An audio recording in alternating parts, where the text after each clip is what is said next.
वर्ष 1977 मसीहा जरूरीकालीन परिस्थिति परे देशरे हेउथिबा साधारण निर्वाचन रे गुजरातर मेहसाना विधानसभार एक गली रे 13 वर्षर एक उत्साही बालक सेतेबेले जनता पार्टी निर्वाचन लढुथिबा सरदार वल्लभ भाई पटेल झिय मणिबेन पई प्रचार रे झंडा एवं लाउड स्पीकर धरिकी बाहरी पड़िथिले। से बालक आउ केही नथिले, से थिले आजिर गृहमंत्री तथा भारतीय जनता पार्टीर पूर्वतन अध्यक्ष अमित शाह।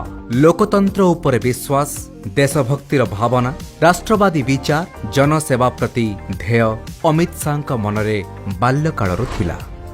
अमित शाह सार्वजनीन जीवन आरंभ हुए 16 वर्षरू जेतेबेले से अखिल भारतीय विद्यार्थी परिषद सहित जोड़ी हुअन्ति। 1982 रे अमित शाह अखिल भारतीय विद्यार्थी परिषदर गुजरात प्रदेशर संयुक्त सचिव होइथिले। सक्रिय राजनीति रे आगुकु बढ़िबा सह अमित शाह 1987 रे गुजरात युव मोर्चा रे जोग देइथिले। परे 90 दशकरे तत्कालीन संगठन मंत्री नरेंद्र मोदी को संगठनात्मक काम रे सक्रिय भावरे सहयोग करथिले। 90 दशकरे अमित शाह गुजरातर प्रदेश उपसभापति मध्य रहिथिले। सरखेजरू 1997 रे होइथिबा उपनिर्वाचन रे प्रथम थर पई विधायक होइथिबा शाह 2017 पर्यंत सेठारू विधायक थिले। गुजरात रे समवाय क्षेत्र प्रति अमित शाह को योगदान अनेक। से बीजेपीर समवाय प्रकोष्ठर संयोजक भावरे काम करिबा बेले गुजरात रे समवाय क्षेत्र रे थिबा दुर्नीति और कांग्रेसर एकचाटिया को समाप्त करथिले। मात्र 36 वर्ष बयस रे अमित शाह अहमदाबाद जिला समवाय बैंक अध्यक्ष होइथिले। प्रथम वर्ष रे ही सेही बैंक 20.28 कोटी टंकार क्षति को भरणा करिबा सहित कारोबार रे लाभ करि पारिथिला।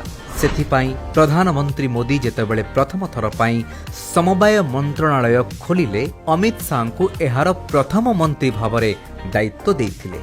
संगठन कामरे अमित शाह को भूमिका एक नैपथ्य नायकर भूमिका सदृश। गुजरात रे प्रथम थर पाई नरेंद्र मोदी नेतृत्व रे हेउथिबा विधानसभा निर्वाचन रे गौरव यात्रार दायित्व अमित शाह कांधरे आसीथिला। सेतेबेले अमित शाह निजर सांगठनिक दक्षता को प्रतिपादित करथिले। गुजरात रे नरेंद्र मोदी नेतृत्व को विजय मिलिला एवं अमित शाह को सरकार रे काम करिवार सुजोग। सरकार रे पुलिस व्यवस्थार सुधार, आतंकवाद विरुद्ध रे जीरो टॉलरेंस पॉलिसी भली अनेक महत्वपूर्ण पदक्षेप नैथिबा अमित शाह को किंतु राजनैतिक षडयंत्रर शिकार मध्य हेबाकू पड़िथिला। तत्कालीन उपा सरकार तांको विरोध रे मिछ मोकदमा रुजु करिथिले। हेले सत्य, धर्म एवं न्याय रे विश्वास करुथिबा अमित शाह सबु प्रकार षडयंत्र को भेद करी निजकु स्वच्छ भावरे पूर्ण प्रमाण करिथिले। 2013 रे अमित शाह को प्रवेश राष्ट्रीय राजनीति रे हेला जेबे नरेंद्र मोदी बीजेपी रो प्रधानमंत्री प्रार्थी हेले।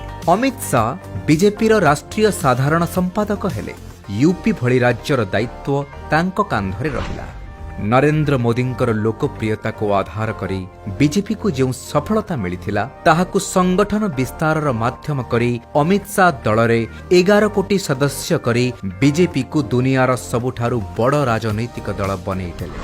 2019 रे अमित शाह अध्यक्ष थिबा बेले प्रधानमंत्री नरेंद्र मोदी नेतृत्व रे बीजेपी को 2014 ठारू बेसी आसन मिलिथिला। बीजेपी को उत्तर पूर्व राज्य मानकरे अप्रत्याशित विजय मिलिथिला। ओडिशा एवं पश्चिम बंगरे भी बीजेपी सफलतार नुआ पाहाच खोलिथिला। अमित शाह निजे 2019 रे गांधीनगर लोकसभा आसनरु निर्वाचन लढिथिले।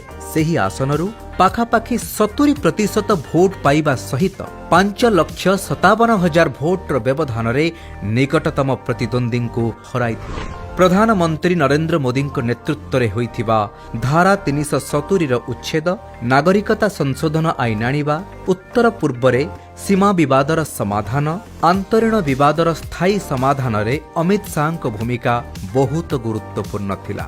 अमित शाह जीवनर एमिति अनेक घटना विषय रे अनिर्बाण गांगुली और शिवानंद द्वारा लिखित एही पुस्तक अमित एवं बीजेपी रो यात्रा रे रहिछि। एही पुस्तकर कहानी एक कार्यकर्तार कहानी अटे जी संगठनर यात्रार एक अंश अटे।